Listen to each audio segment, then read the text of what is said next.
Marcus Thompson was born in a small town where dreams were considered luxuries that poor families could not afford. His father worked at a local factory, coming home every evening with tired eyes and calloused hands. His mother cleaned houses for wealthy families on the other side of town, often returning late at night smelling of cleaning products and exhaustion. They lived in a tiny apartment with thin walls and a leaking roof, where the sound of arguments from neighboring homes mixed with the distant rumble of passing trains. From the moment Marcus could walk, he showed an unusual fascination with sounds. He would tap on pots and pans in the kitchen, creating rhythms that made his mother smile despite her tiredness. He would press his ear against the radio, listening to every note of music that floated through the old speakers. But it was on his 7th birthday that everything changed for the young boy with curious eyes and restless fingers. His mother had taken him along to one of the houses she cleaned, a grand mansion belonging to the Richardson family. While she scrubbed floors and polished furniture, Marcus wandered through the enormous rooms with wide eyes. He had never seen such wealth before. The ceilings were so high that his small voice echoed when he whispered. The furniture looked like it belonged in a museum, and everything smelled of flowers and expensive perfume. Then he saw it. Standing in the corner of a massive living room was the most beautiful thing Marcus had ever witnessed in his young life. A grand piano, black and shining, sat like a sleeping giant waiting to be awakened. The boy walked toward it slowly, as if approaching a wild animal that might run away if startled.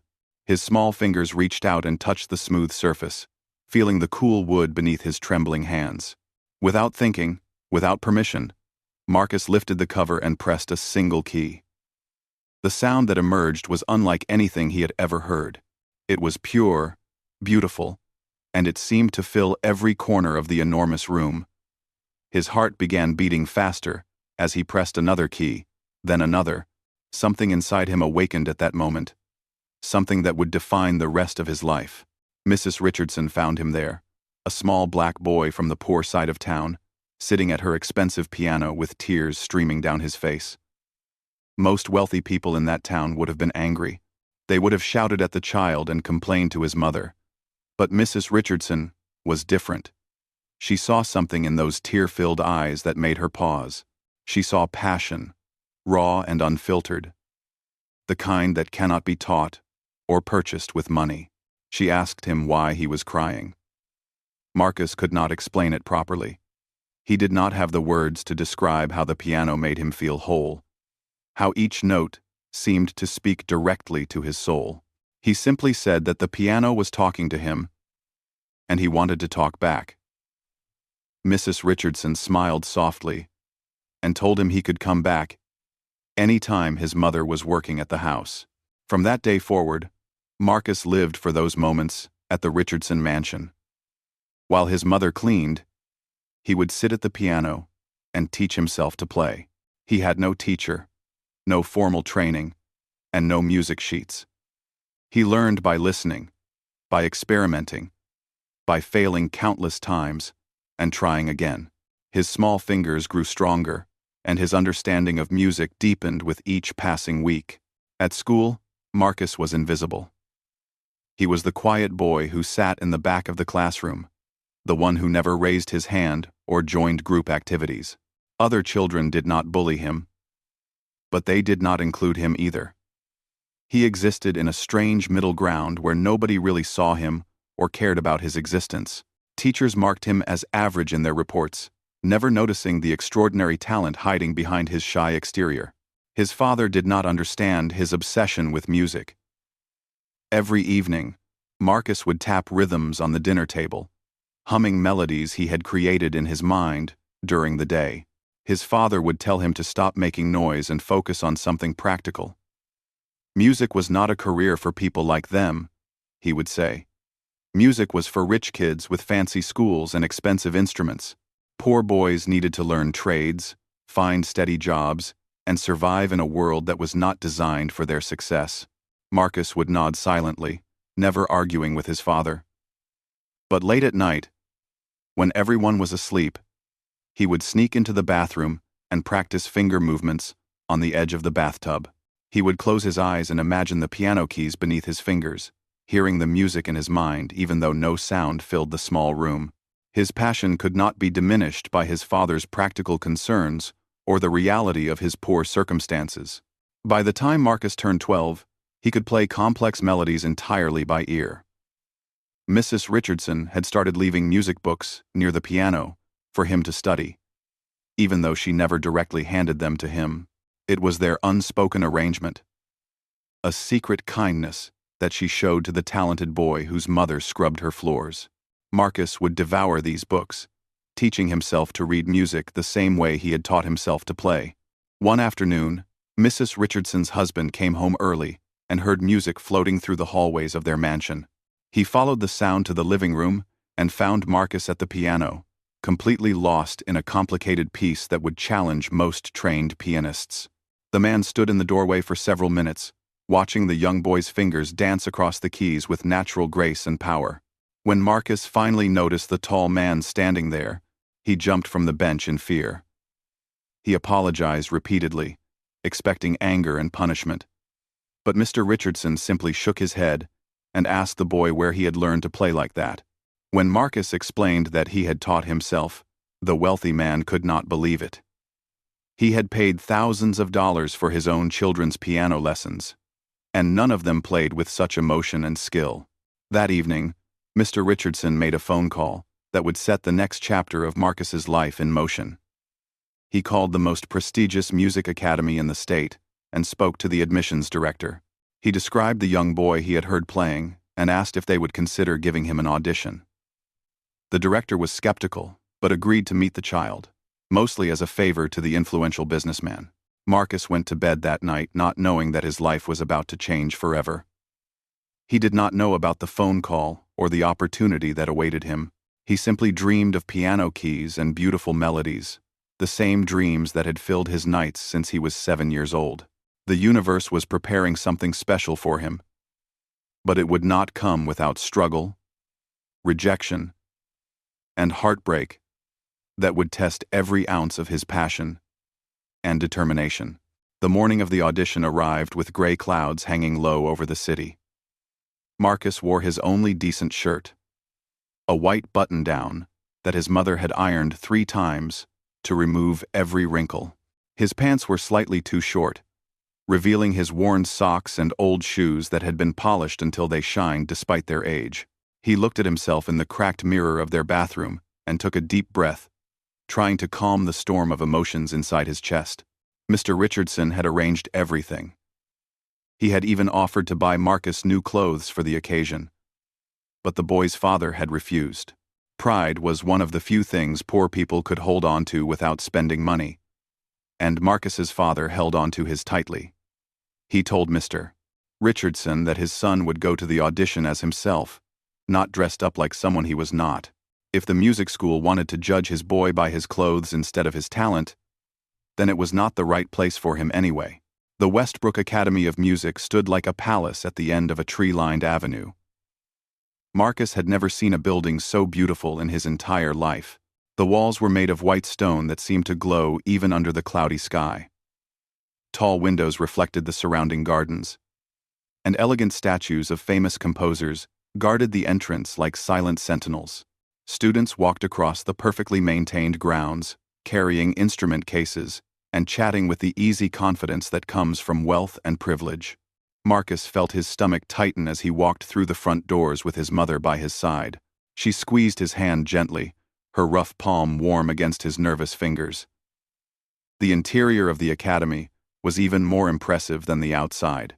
Marble floors stretched in every direction, and the walls were decorated with portraits of distinguished alumni who had gone on to perform in concert halls around the world.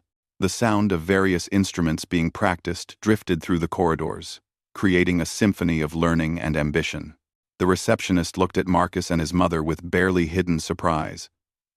Her eyes traveled from their simple clothes to their worn shoes, and her professional smile became slightly strained. She asked if they were there for the cleaning service, and Marcus felt his mother stiffen beside him. Before either of them could respond, Mr. Richardson appeared and guided them toward the audition room, shooting a disapproving look at the receptionist. 3 judges sat behind a long table in a room with high ceilings and excellent acoustics. The walls were covered with soundproofing material, and a magnificent grand piano stood in the center of the space, like a throne, waiting for its king. Marcus recognized 2 of the judges from photographs he had seen in music magazines at the library. They were famous educators whose students had won international competitions and performed with major orchestras. The head judge was a woman named Dr. Helena Cross, whose reputation in the classical music world was legendary and intimidating. She had white hair pulled back in a severe bun, and her eyes seemed to look through people rather than at them. She wore an expression that suggested she had seen 1,000 auditions and been impressed by very few of them. When Marcus entered the room, she looked at him with the same skepticism the receptionist had shown, though she was better at hiding it. Mr. Richardson introduced Marcus and explained his situation.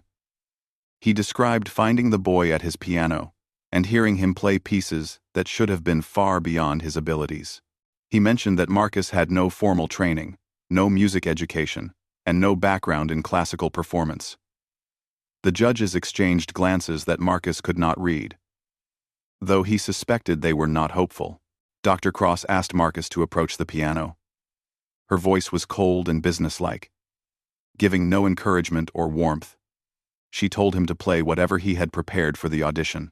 Marcus walked to the instrument slowly, his heart pounding so loudly he was sure everyone in the room could hear it.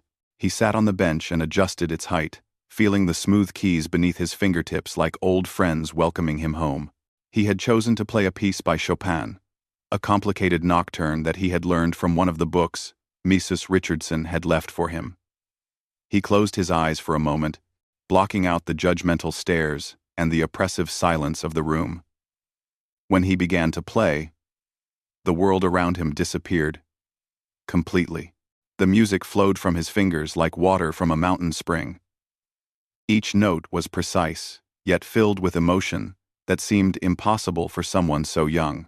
He played not just the notes on the page, but the feelings behind them, the loneliness and longing that Chopin had felt when composing the piece over a century ago. Marcus understood that loneliness intimately. He had lived with it his entire life. When the last note faded into silence, Marcus opened his eyes and looked at the judges. For a brief moment, he saw something in Dr. Cross's eyes that might have been surprise or even admiration, but it vanished quickly, replaced by her usual stern expression. She thanked him for his performance and asked the other judges if they had any questions. The second judge, a man with a gray beard and kind eyes, asked Marcus about his training. When the boy explained that he had taught himself using books and practice at Mrs. Richardson's house, the judge seemed genuinely amazed. He asked technical questions about music theory and composition that Marcus answered as best he could, though his knowledge was incomplete and self-taught. The third judge was younger than the others, perhaps in his 40s, and he had been watching Marcus with intense interest throughout the audition. He asked the boy to play something he had created himself, something original that came from his own mind and heart. Marcus hesitated for a moment, then began to play a melody he had composed in his head during long nights when sleep would not come. This piece was different from the Chopin. It was raw and honest, telling the story of a boy who dreamed of something greater than his circumstances allowed. It spoke of hope and frustration, of talent trapped behind walls of poverty and prejudice. The melody rose and fell like waves on a shore, sometimes gentle and sometimes crashing with barely contained power. When Marcus finished, the room remained silent for what felt like an eternity. Then Dr. Cross cleared her throat and informed him that they would discuss his audition and contact him with their decision. Her voice revealed nothing about what she was thinking. She thanked him for coming and indicated that the audition was over. Marcus and his mother walked out of the academy in silence. The boy felt empty, drained of all the emotion he had poured into his playing.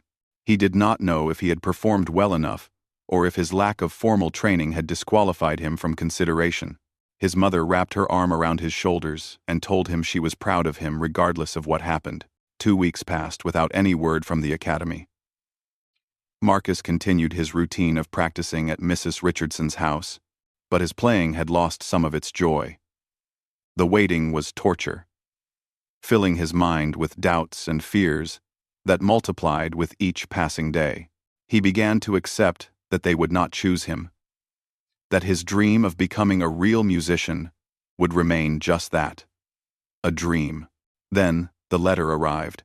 Marcus's hands trembled as he opened the envelope, his mother watching anxiously from across the room. The words on the page seemed to swim before his eyes, refusing to come into focus. When he finally understood what he was reading, the letter fell from his fingers and floated to the floor. The academy had rejected his application. They acknowledged his natural talent, but expressed concerns about his lack of foundational training. They worried that accepting a student without proper background would set him up for failure in their rigorous program.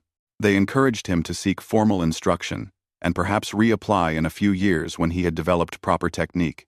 Marcus did not cry. He picked up the letter, folded it carefully, and placed it in his pocket. He told his mother that it was fine, that he had expected this outcome. Then he went to his small room and sat on his bed, staring at the wall until darkness filled the space around him. The rejection hurt more than he had imagined possible, but somewhere deep inside him, a flame of determination still burned. This was not the end of his story. It was only the beginning of a much longer and harder journey. The years that followed the rejection were some of the hardest in Marcus's young life. He graduated from high school with decent grades, but no clear path forward.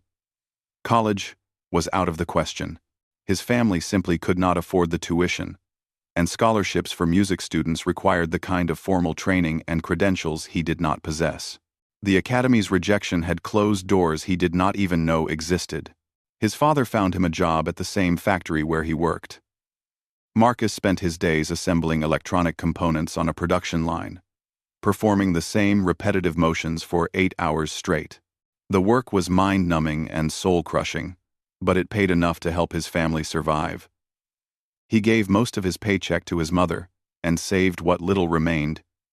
In a jar hidden under his bed, Mrs. Richardson had passed away shortly after Marcus's 18th birthday.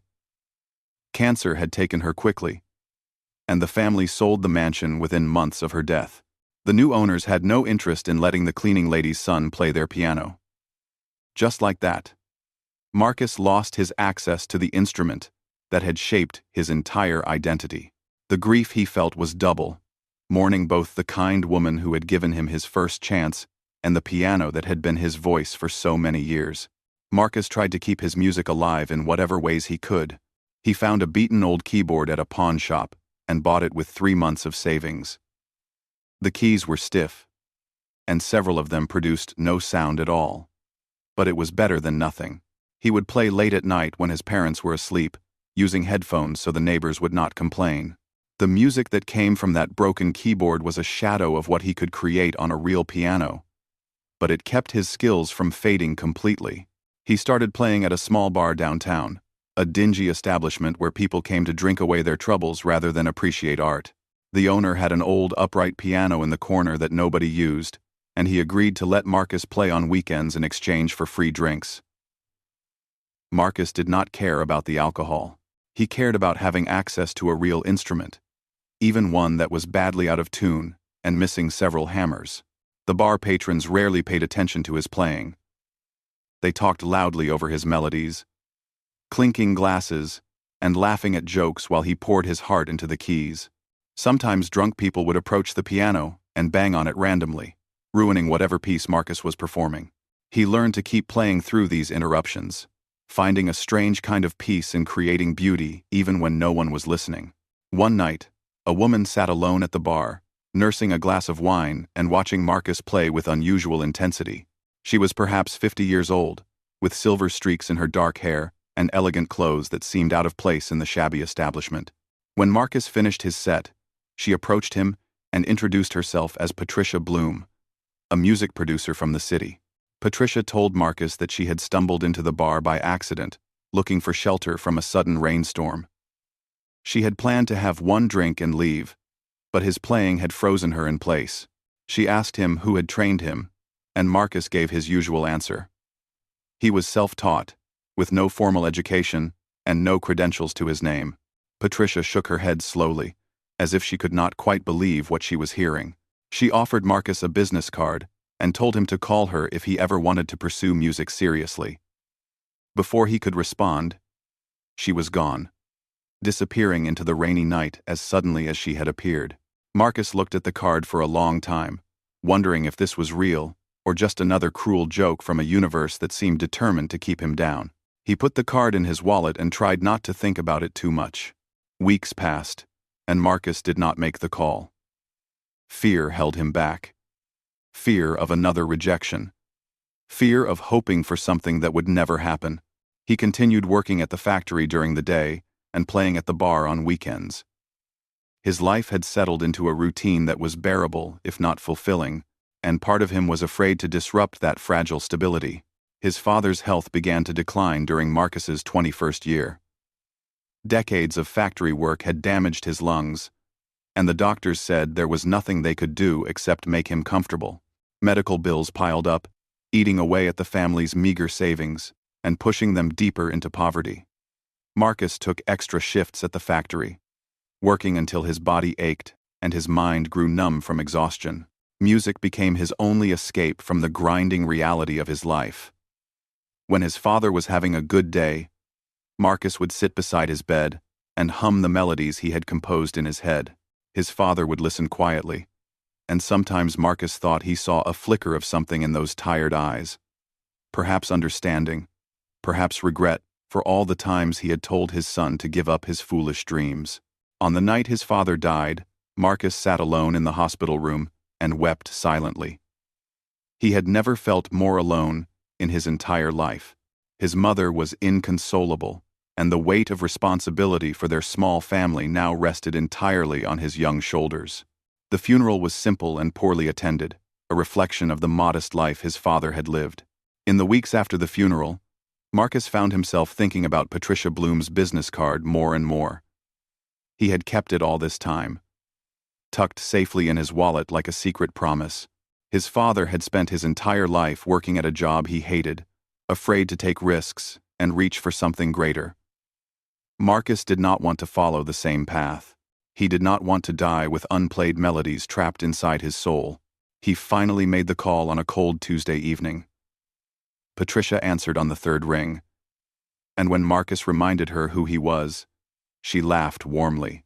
She told him she had been waiting for his call, knowing that it would come eventually. She invited him to the city for a meeting at her studio, promising nothing but offering everything. Marcus used his last savings to buy a bus ticket to the city. He told his mother he was going to look for better work opportunities, which was not entirely a lie. She hugged him tightly and told him to follow his heart, as if she knew exactly what he was planning.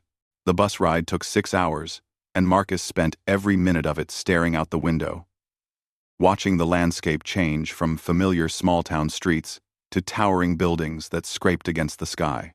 Patricia's studio was located in a building that had once been a warehouse. The exterior was unremarkable, but inside was a wonderland of recording equipment and musical instruments. Several people were working at various stations, mixing tracks and editing recordings. The air hummed with creative energy that Marcus could feel on his skin like electricity before a storm. Patricia greeted him with a firm handshake and led him to a private room in the back of the studio. A beautiful baby grand piano sat in the center of the space, surrounded by microphones and recording equipment. She told Marcus to sit down and play something. Anything he wanted. Her voice was calm, but Marcus could see the expectation in her eyes. This was his second chance, and he could not afford to waste it. He sat at the piano and let his fingers find the keys. This time, he did not play Chopin or any other classical piece. He played his own composition, the same melody he had performed at the Academy years ago, but now deeper and more complex. It had grown with him over the years, absorbing all his pain and hope and longing. The music filled the room and seemed to make the walls disappear, creating a space where nothing existed except sound and emotion. When he finished, Patricia was smiling. But what she said next would set Marcus on a path more challenging than anything he had faced before. She believed in his talent, But the music industry was brutal and unforgiving. Getting noticed would require more than skill. It would require sacrifice, persistence, and the willingness to face rejection after rejection until someone finally listened. She asked him if he was ready for that fight, and Marcus answered, without hesitation. He had been fighting his entire life. He was not about to stop now. Marcus moved to the city with nothing but a small suitcase and a heart full of nervous hope. Patricia helped him find a cheap apartment in a rough neighborhood, where gunshots sometimes echoed through the night. The walls were thin, and the plumbing was unreliable, but there was a small electronic keyboard in the corner that Patricia had left for him. It was a far cry from the grand pianos he dreamed of playing, but it was enough to keep his fingers moving and his music alive. During the day, Marcus worked whatever jobs he could find to pay his rent and send money back to his mother. He washed dishes at restaurants, cleaned office buildings at night, and delivered packages on weekends. His body was constantly exhausted, but his mind remained focused on the goal that burned inside him like an eternal flame. Every spare moment was spent at Patricia's studio, recording tracks and developing his sound. Patricia introduced him to the reality of the music business with brutal honesty. Talent was only one small piece of the puzzle, she explained. The industry was filled with talented people who would never get their chance.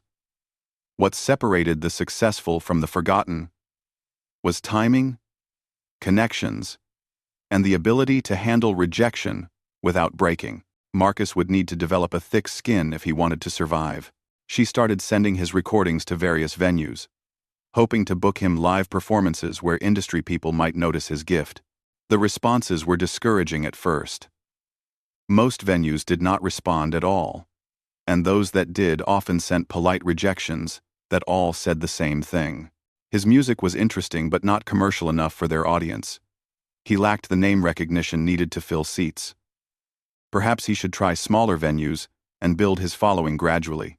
Marcus performed at coffee shops and small clubs where audiences numbered in the dozens rather than hundreds.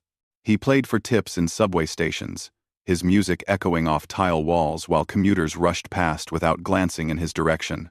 He accepted every opportunity that came his way, no matter how small or seemingly insignificant.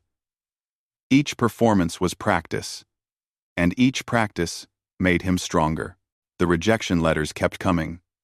Patricia had submitted his recordings to record labels, talent competitions, and music festivals across the country.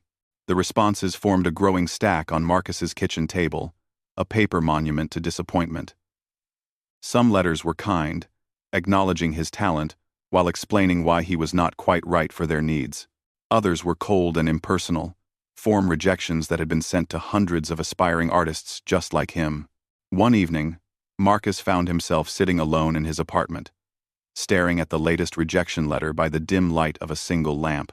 A major talent competition had turned him down, citing his lack of formal training and unconventional style.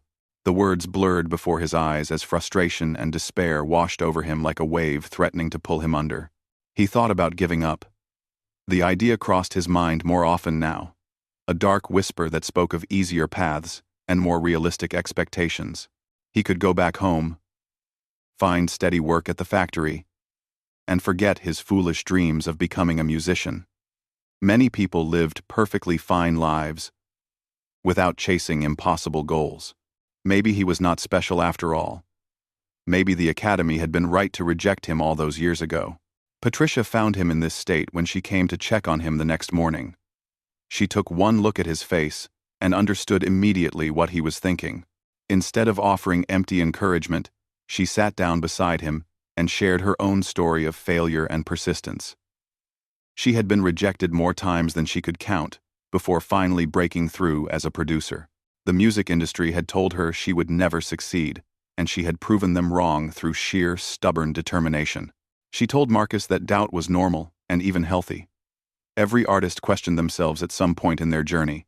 The difference between those who made it and those who gave up was not talent or luck, but the ability to keep going when everything seemed hopeless. She asked him if his music still brought him joy, and Marcus nodded without hesitation. Playing the piano was the only time he felt truly alive and complete. Then that was his answer, Patricia said firmly. As long as the music still mattered to him, he had no right to give up on it. The world needed people who created beauty, who translated the messy human experience into sound and emotion. His gift was rare, and abandoning it would be a betrayal not just of himself but of everyone who might someday be moved by his melodies. Marcus returned to work with renewed determination. He practiced longer hours and pushed himself to explore new musical territories. He studied the recordings of pianists he admired, analyzing their techniques and incorporating elements into his own style. His compositions became more sophisticated, blending classical influences with modern sensibilities in ways that felt fresh and authentic. A small breakthrough came when a music blogger discovered one of his subway performances through a video someone had posted online. The blogger wrote a glowing review of Marcus's playing, describing him as a raw talent waiting to be discovered. The article spread through social media, attracting attention from music fans who shared the video with their friends and followers. Patricia capitalized on this momentum by booking Marcus at a slightly larger venue, a jazz club in a trendy neighborhood where music critics sometimes came to scout new talent. The performance was his best yet, a 2-hour set that showcased both his technical skill and his emotional depth. The audience response was enthusiastic, with many people staying after the show to speak with him personally. A reporter from a local arts magazine attended that performance and requested an interview. Marcus told his story honestly, describing his childhood discovery of piano at Mrs. Richardson's house, his rejection from the academy, and his years of struggle and persistence. The article portrayed him as an underdog hero, a self-taught musician fighting against a system designed to keep people like him out. The story resonated with readers who had faced similar obstacles in their own lives. Messages of support flooded Patricia's studio, many from people who had never heard Marcus play, but felt inspired by his journey. Record labels that had previously ignored his submissions now expressed tentative interest in meeting with him. The tide seemed to be turning in his favor.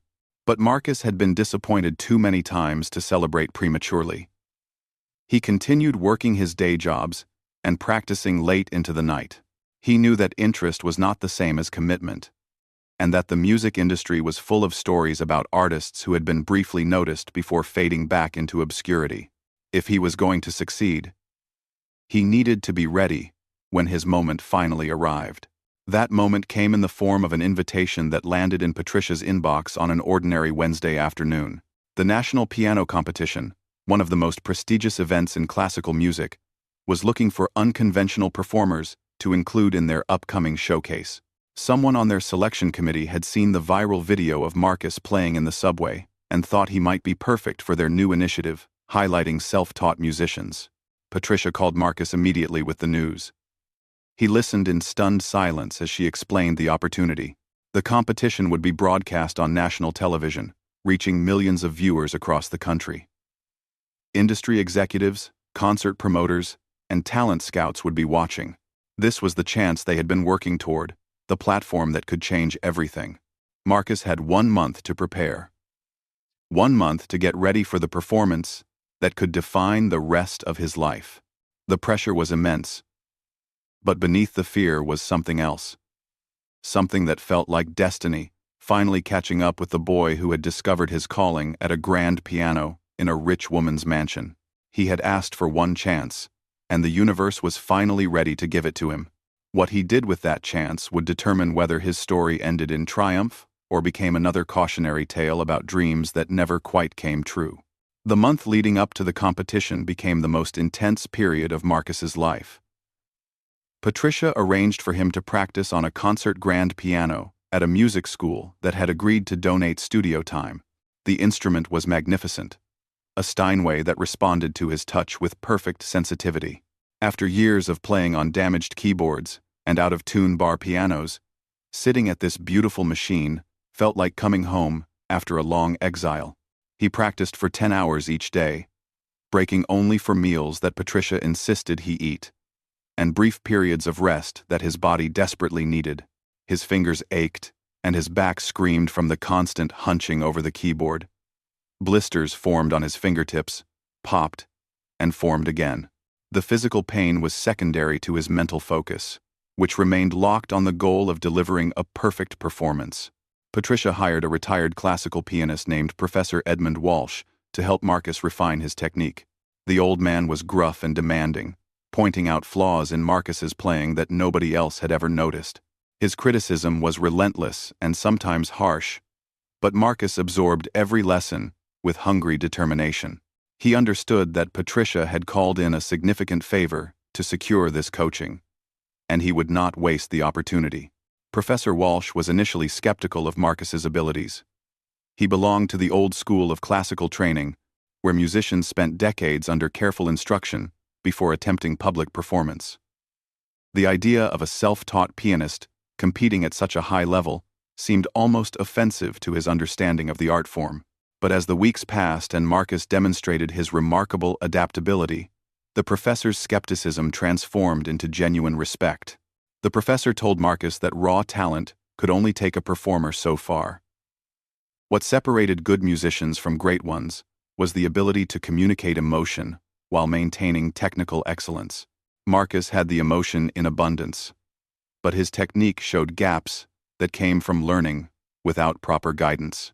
They worked together to fill these gaps, focusing on the specific pieces Marcus planned to perform at the competition.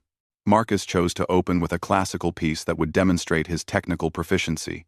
It was a challenging composition by Rachmaninoff that required both power and delicacy, with rapid passages that demanded absolute precision.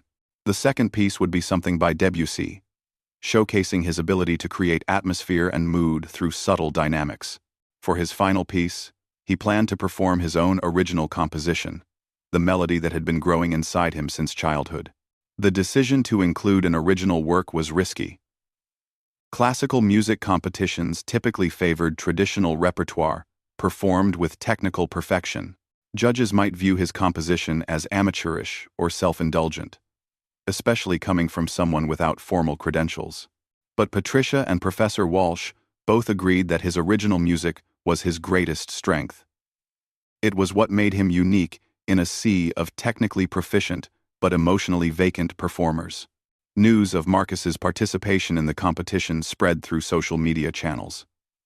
The viral video of his subway performance had created a small but passionate fan base that followed his journey with intense interest. People shared his story of poverty, rejection, and persistence, finding inspiration in his refusal to surrender his dreams. Hashtags about him trended briefly, introducing his name to audiences who had never heard him play. Not everyone was supportive of his sudden rise to prominence. Some in the classical music world resented his inclusion in such a prestigious event. They viewed him as a publicity stunt, a feel-good story that cheapened the achievements of properly trained musicians. Anonymous commenters online attacked his background and questioned whether he truly deserved a spot on such an important stage. The criticism stung, but Marcus had learned long ago not to let other people's opinions determine his worth. A week before the competition, disaster struck. Marcus woke up with searing pain in his right hand, the result of practicing too intensely for too long. The diagnosis was tendinitis, inflammation of the tendons that could sideline a pianist for months if not treated properly. The doctor recommended complete rest, which was impossible given the timing. Marcus had 7 days to heal enough to perform at the highest level of his life. Patricia and Professor Walsh developed a modified practice schedule that minimized strain on his injured hand. Marcus underwent physical therapy twice daily and wore a special brace whenever he was not playing. The pain was constant, a throbbing reminder of how fragile his dreams really were. But stopping was not an option. He had come too far and sacrificed too much to let his body fail him now. His mother called the night before he was scheduled to travel to the competition venue. Her voice was warm with pride and worry, the combination that only mothers can produce. She told him that his father would have been proud, even though he never knew how to show it. She said that watching Marcus pursue his passion had given her hope during the darkest years of their lives. Whatever happened at the competition, she wanted him to know that he had already succeeded in her eyes. Marcus arrived at the competition venue with his hand heavily bandaged and his heart racing with anticipation. The concert hall was enormous, with thousands of seats arranged in sweeping rows before a stage dominated by a gleaming concert grand piano. Backstage, other competitors warmed up in practice rooms, filling the hallways with cascading scales and fragments of famous compositions. Many of them came from prestigious conservatories and had been training for this moment their entire lives. He watched some of his competitors practice and felt a wave of doubt wash over him. Their technique was flawless, honed by years of instruction under world-renowned teachers. Their movements were elegant and precise, the result of thousands of hours of disciplined training. Marcus looked at his own bandaged hand and wondered if he was fooling himself. Perhaps the critics were right. Perhaps he did not belong here. Patricia found him standing alone in a corner of the backstage area, his face pale with anxiety. She took his uninjured hand and led him to a quiet room away from the noise and chaos. She reminded him of everything he had overcome to reach this moment: the poverty, the rejection, the years of struggling in obscurity while everyone told him to give up. Every obstacle had made him stronger, and every disappointment had deepened his understanding of music and life. She told him that the other competitors might have better training and more impressive credentials, but none of them had his story, and none of them played with his emotional honesty. The judges would evaluate technique, but audiences responded to truth. If Marcus could find that truth within himself and let it flow through his fingers, nothing else would matter. The music would speak for itself. Marcus spent the hours before his performance in meditation, visualizing every note of every piece he planned to play. He imagined himself sitting at the piano, feeling the keys beneath his fingers and the music rising from deep within his soul. He pictured the audience listening in rapt silence, moved by melodies that had been born in the heart of a poor boy who dared to dream beyond his circumstances. When they called his name, Marcus walked onto the stage with steady steps that betrayed none of his inner turmoil. The lights were blinding, erasing the audience and leaving only the piano visible before him. He sat on the bench and adjusted its height, his movements deliberate and calm. The concert hall fell silent, thousands of people holding their breath in anticipation of what was about to happen. He placed his fingers on the keys and closed his eyes. The pain in his hand faded to a distant memory. The judges and their scorecards ceased to exist. The critics and their doubts melted away like morning fog. There was only Marcus and the piano, the eternal conversation between artist and instrument that had defined his life since the age of 7. He took a deep breath, and he began to play. The Rachmaninoff exploded from the piano like thunder rolling across mountains. Marcus attacked the opening passages with ferocious intensity, his fingers flying across the keys despite the pain that shot through his injured hand with every movement. The audience, expecting perhaps a tentative beginning from the self-taught unknown, sat forward in their seats as the sound washed over them with unexpected power. Technical brilliance alone cannot explain what happened in that concert hall. Every note was precise. Yes, but there was something more, something that defied measurement or academic analysis. Marcus played as if the piano was an extension of his body, as if the music had been waiting inside him for his entire life and was finally being released. The Rachmaninoff became not just a performance but a confession, a declaration of everything he had suffered and survived. In the wings of the stage, Patricia watched with tears streaming down her face. She had heard Marcus play hundreds of times, had recorded him and coached him, and believed in him when nobody else would, but she had never heard him play like this. The injury, the pressure, the years of rejection, all of it had somehow combined to unlock something profound within him. He was not just playing the piano, he was becoming the music itself. The first piece ended with a cascade of notes that seemed to hang in the air long after Marcus lifted his fingers from the keys. Silence filled the hall for a heartbeat. Then, another. Then the applause erupted, loud and sustained, a wall of sound that Marcus barely registered through his intense concentration. He nodded briefly to acknowledge the response, then gathered himself for the Debussy.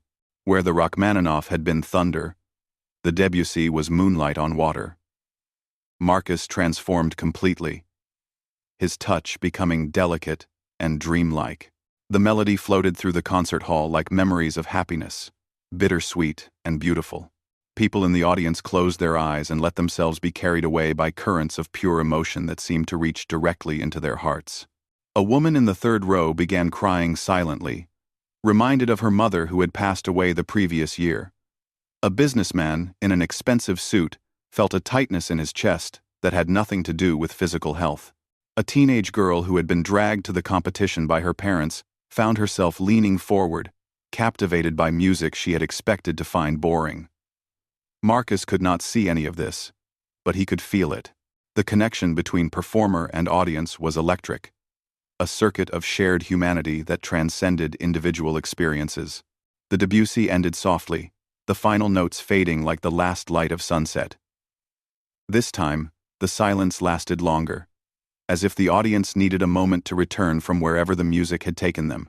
The applause that followed was different from before, deeper and more reverent. Some people stood up from their seats. Though standing ovations between pieces were rare at classical competitions, now came the moment of truth. Marcus flexed his injured hand, feeling the familiar ache that had become his constant companion over the past week. He was about to perform his original composition for the largest audience of his life, a piece that contained every moment of his journey, from a poor boy at a rich woman's piano to this stage where dreams could become reality. He began with a single note, clear and lonely, the way he had felt throughout most of his childhood. The melody built slowly, adding layers of complexity that represented the people and experiences that had shaped him. Mrs. Richardson's kindness appeared in gentle harmonies. His father's death echoed in minor chords that resolved into something like acceptance. The rejection from the academy, the years of struggle, the hope that refused to die. All of it wove together into a musical tapestry that told his story without words. The middle section of the piece grew intense and chaotic, reflecting the confusion and doubt he had experienced during his darkest moments. Dissonant chords clashed against each other, threatening to tear the composition apart. But gradually, through sheer force of will expressed in his playing, order emerged from the chaos. The melody returned, stronger and more confident than before, triumphant without being arrogant. The final movement was pure joy, the kind that comes only after great suffering has been overcome. Marcus played with his entire body, swaying with the rhythm and letting the emotion show on his face. He was no longer performing for judges or audiences. He was playing for the 7-year-old boy who had touched a piano for the first time and felt his soul awaken. He was playing for his mother, watching the broadcast at home with tears in her eyes. He was playing for everyone who had ever been told their dreams were impossible. The last chord hung in the air like a promise, rich and full and absolutely perfect. Marcus sat motionless at the piano, his hands still hovering over the keys, unwilling to break the spell. The silence that followed was the most profound of the evening. A collective held breath from thousands of people who had just witnessed something extraordinary. Then the concert hall exploded. The audience rose to their feet as one, their applause building into a roar that shook the walls. People shouted and cheered, abandoning the reserved behavior expected at classical events. Some rushed toward the stage, wanting to be closer to the young man who had moved them so deeply. Security personnel had to form a line to maintain order. Backstage, Patricia was surrounded by journalists and industry executives, demanding to know who this pianist was and how they could contact him. Her phone buzzed constantly with messages from record labels, concert promoters, and television producers. The story of the self-taught musician from poverty was spreading across social media faster than anyone could track, touching millions of people who saw in Marcus a reflection of their own struggles and hopes. The judges deliberated for what felt like hours, though the clock showed less than 30 minutes had passed. When they finally announced their decision, the result surprised no one in the audience. Marcus had won not just the competition but the hearts of everyone who had heard him play.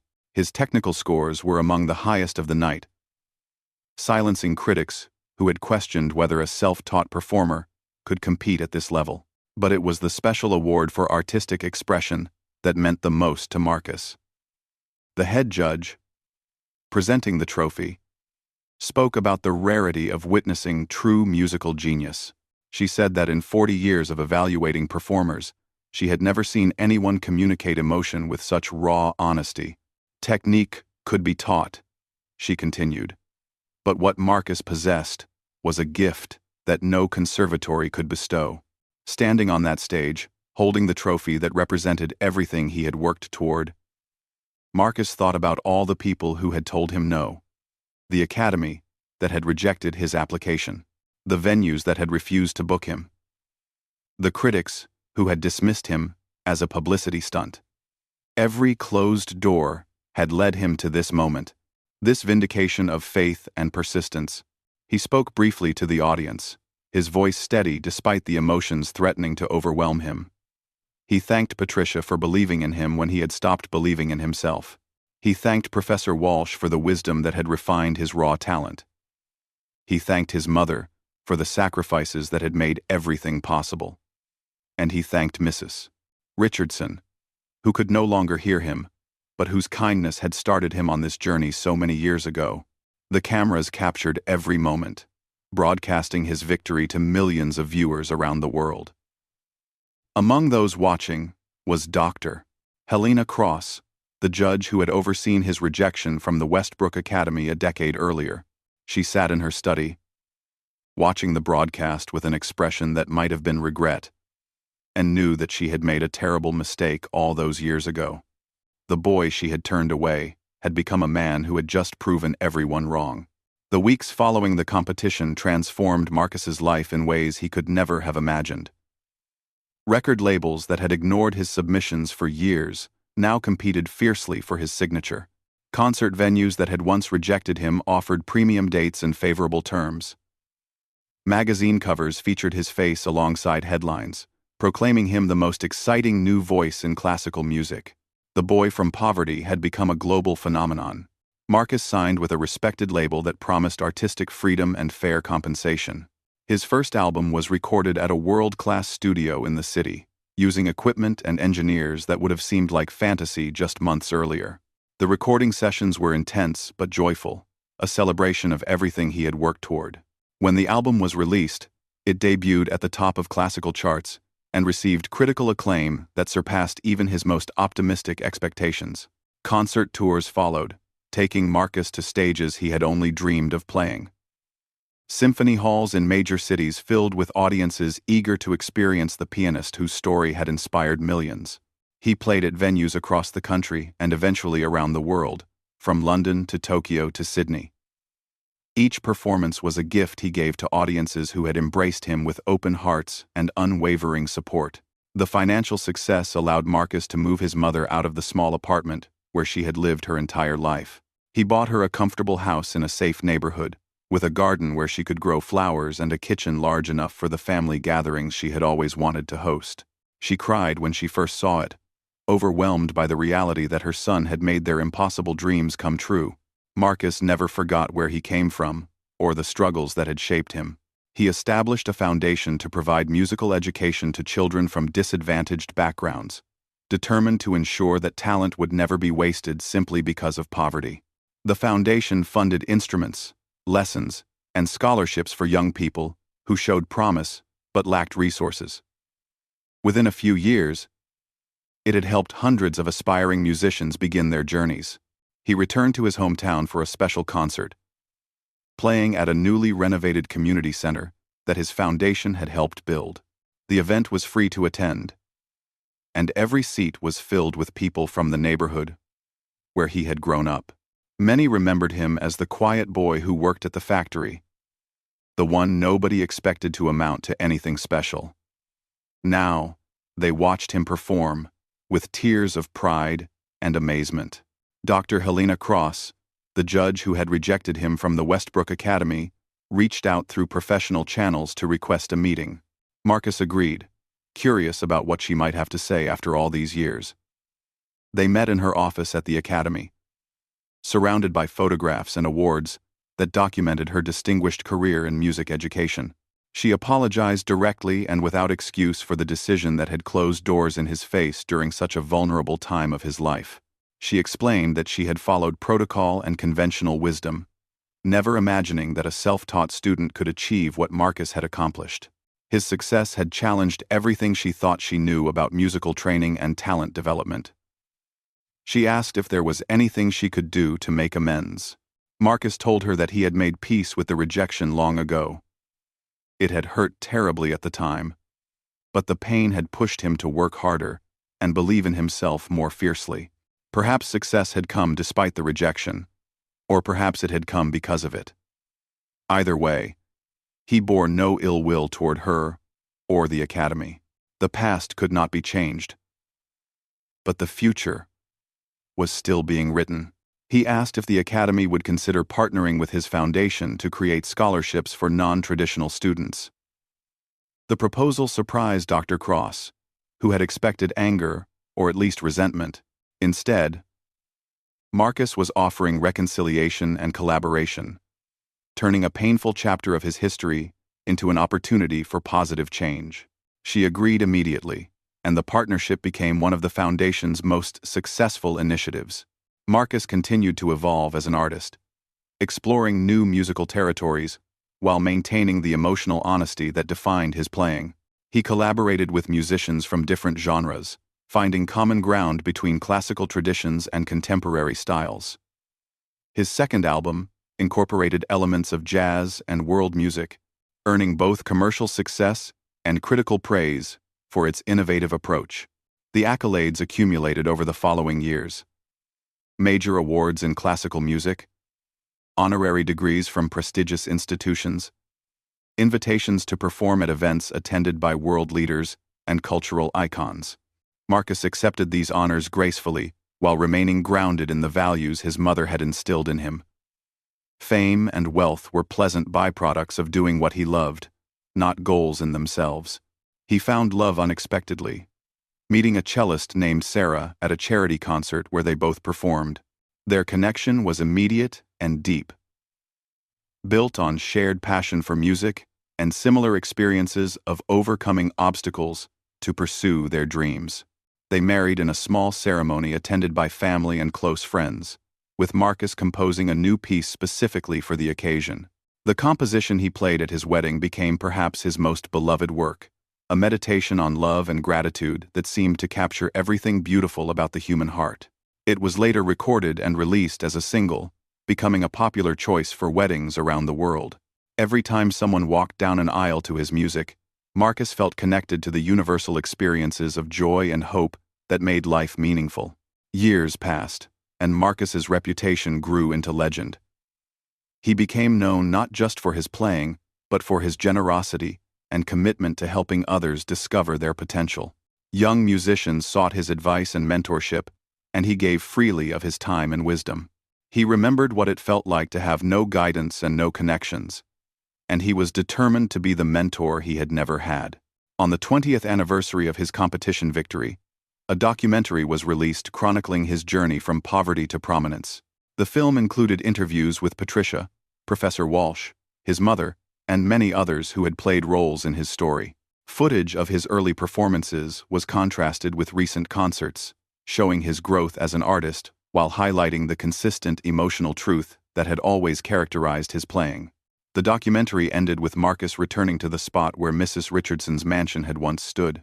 A modern apartment complex now occupied the land, erasing all physical traces of the grand house and the piano where his journey had begun.